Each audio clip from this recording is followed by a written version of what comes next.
Today's episode is sponsored by Spartan Chemical Company. Family owned and operated since 1956, Spartan Chemical is a leading manufacturer of superior and cost effective specialty chemical products sold through select, trusted distributors. Spartan Chemical makes clean simple. For more information, please visit SpartanChemical.com.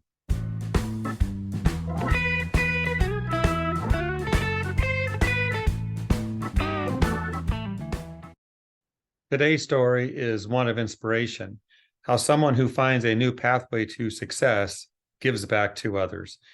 And to do this, I welcome Rehan Staton. Well, Rehan, thank you for joining us today. I know you have a fantastic story to share with us. I understand that years ago you made headlines nationwide when you were working in the sanitation industry. Can you tell us a little bit about that and your journey? For sure, for sure. And then I just want to start by saying thank you for having me. But yeah, a couple years back, I ended up going viral, all throughout different media outlets. And that was because I got accepted to Harvard Law School. I think one of the things that people found interesting about my story was one, I didn't always do really good in school. I came from a, single parent household raised by a single father. And, my brother worked in sanitation. And quite frankly, I didn't do well in school. We were battling housing insecurities, food insecurities, and it was just hard to focus. And by the time I graduated, I was towards the bottom of the class. I didn't get accepted to any school that I applied to, and then go work for a local sanitation company called Bates Truck and Trash and Recycling. And it was kind of there where my life kind of changed forever because, everyone I worked with was formerly incarcerated. They were sanitation workers. But it was like the first time I really felt a community of people come around me and just believe that I was intelligent. They thought I was worth investing into. And through all of that, they helped convince me to go to school, helped me get into Bowie State University. I ended up turning into a 4.0 student, transferred to the University of Maryland, ended up graduating speaker of the class. And from there, I ended up going to Harvard Law School. And it was like quite a journey. And I do want to know, at my time at the University of Maryland, my dad suffered a stroke.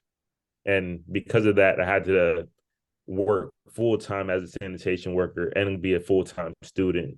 And with the help of the support staff, with the help of the sanitation workers, with the help of my professors, I was able to kind of have a successful academic career. I hope your father's doing well. He's recovered very well. A fun fact: he actually went back to work for the sanitation company.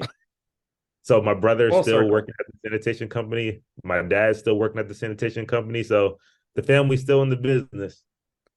Yeah. So the ones you worked with in sanitation, what do you think about them as people? I actually have a very interesting response to that. When people ask me about my mentors, they think about Harvard Law School professors. They think about, just professors in general. Maybe they think about some other business leaders and etc. However, they always tend to leave out, my coworkers. I look to them as mentors. I look to them as my leaders. I'll seek them for advice. I ask them to have how to navigate my career. And to me, they're just leaders. They're my friends. They're my family. I imagine they appreciate that. Now let's talk about at Harvard. Now you mentioned your grades weren't the best, but you pulled it together and you got in. But let's talk about while you're at Harvard. You noticed the support staff, the cleaners, the food workers, those that polish the glass and clean the restrooms and all that. And they've said that you treated them differently than others. Can you talk about that and why that is? I can't really talk about why that is, because I guess for me, people always ask me the question, did I interact with the support staff because of my background regarding sanitation work? But the reality was the way that my father raised me, I was always close to the support staff wherever I was located at, even before I became a sanitation worker. To me, in the name of reciprocity, you know, they give to us so much. Just one cool story I want to share with you. There was one woman at Harvard Law School who hurt her foot. She's a classmate of mine. And she ended up texting one of the support staff asking them could they bring her water because her ankle was hurt. Not only did the support staff member bring her water, he brought her an entire breakfast. and then made sure that if she needed anything else, just let them know. And just saying all that to say, to me, just, they just go above and beyond. They're just so great. They're very kind. They're giving. They're more than their job. They're just great human beings. And I'm just really glad to know them. And I guess in that context, I was just treating them. I think anyone should be treated, and just show them the love that they give us every single day. And so to me, I was a little disheartened when I found out, this was a unique experience that they were receiving from me. And there's probably a number of reasons why that is. But for me specifically, I can just say, that's how my dad raised me. Getting the experience in the sanitation industry gave me some extra insight on how some folks in this industry are treated by others. And I just want to make sure I play my part to make sure they don't get lost, between the cracks, because at some point, people lift up teachers, people lift up our soldiers, people talk very well about our firefighters, policemen, etc. But, when I think about the service industry in terms of sanitation work, those who, are custodians, like, to me, that's a service that's just up there along with the rest of them. They keep us clean. They keep our buildings worth coming to. Like, if these folks would just all of a sudden, like, just leave, our buildings would just crumble beneath us. You would not want to enter them. You just wouldn't. And so for me, I just want to give them the love that they deserve, and that's the beginning and the end of it. Well, good words. And I think the judge of a person is how they treat others, not just sanitation, cleaning, but maybe you're out having a meal with a friend and they don't treat the food server with respect. I think it applies everywhere. Everywhere, Yeah. everywhere.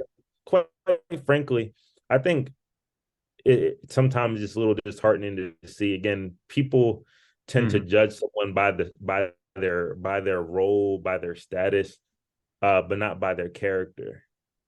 And I think the important thing to note is, like, all roles are important. I don't care how high or how low you are on this, like, fake food chain that we created.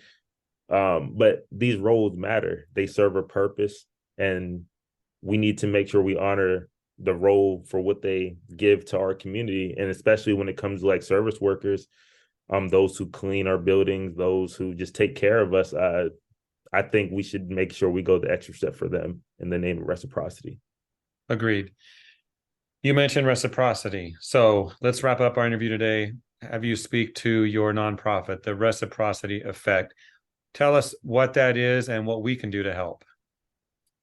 The reciprocity effect is simply an organization that wants to bring visibility and aid to service workers, such as custodians, groundskeepers, etc. Those who just give to us on a daily basis.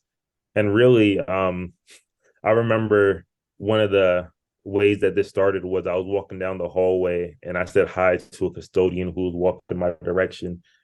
And she was so surprised that I was talking to her. She said, "Are you talking to me?" I said, "Yes. How are you doing?"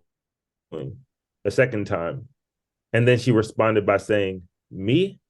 And so I paused and looked around just to make sure, like, is there someone around that I'm just, like, not seeing? But then no, I said, "I'm talking to you. How are you doing?" And she said, "I'm sorry. I'm sorry. Students don't talk to me. Students would rather look at the wall than talk to me." And Okay. then I gasped at that point because I was like, that's insane.